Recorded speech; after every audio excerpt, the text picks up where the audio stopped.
Charles Eugene Fager. I was a sophomore in high school. We were at a high school on a military base. It was actually in Puerto Rico. And the first day we had an English class, and the teacher was a guy named Mr. Brown, and he came in and he gave us, I don't know, he wrote something on the board. We were supposed to write a theme, write a paper right then. So I wrote something. I don't remember what it was. I sure would like to have it. And he picked them up and he brought them in the next day. I mean, this is a true thing. I don't think I could put it in a novel, but it's a true experience. He came in the door. We were sitting there, I don't know, 25 of us or something. And he walked over to me and he put down my paper and he said, loud enough so the whole class could hear him, he says, "Fager, you have a future in writing." Well, I have had a future in writing. It hasn't made me rich and it hasn't necessarily made me famous, but I've done a lot of writing. Writing can be a skill and a craft. The distinction is writing can be a craft, and I know how to do writing as a craft, but there's also writing as a calling.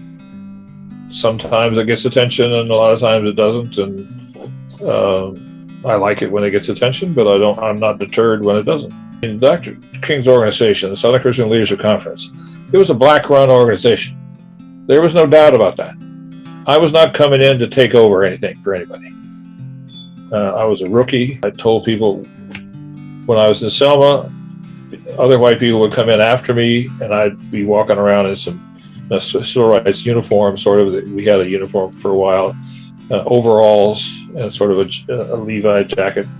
And they'd look at me and they'd say, "Gee, what do you do here?" And I'd say, "I'm going to school because I don't know squat." I didn't know anything about the South. I didn't know about black people.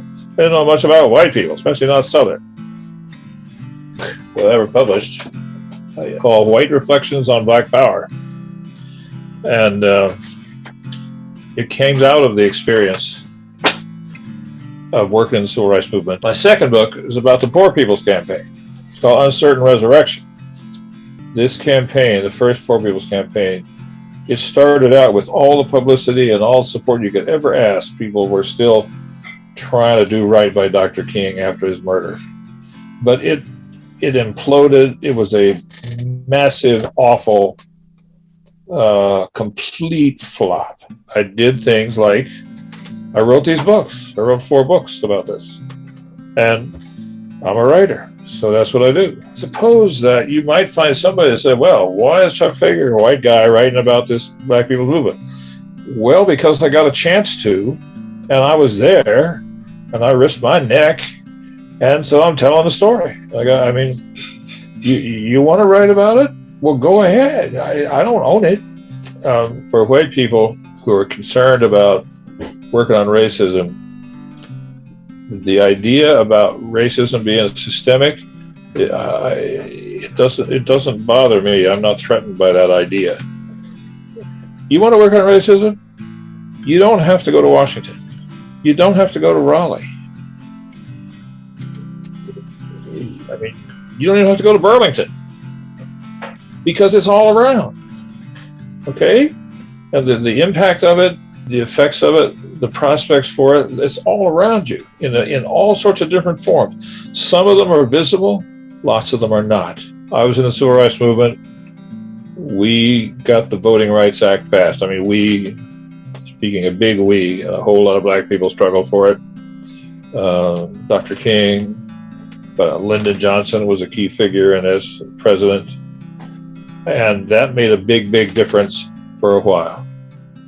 But the adversaries of that never gave up, and they have pretty much demolished it. That is a heavy thing for me to think. You thought you won a war, and then it turns out you only won a battle. And as a matter of fact, what you won has been pretty much demolished, and you've largely lost it. And in fact, the prospects look pretty scary. You guys got to have a lot to work on. So the important point here is that the struggle with racism and its impact is a long-term story. If this is your call, you got to find a place in it, and you may have to make a place in it. There's a sort of a gospel song, all God's critters got a place in the choir. Well, you got to find your place in the choir. And sometimes you got to make your place in the choir. And sometimes you got to change your place in the choir.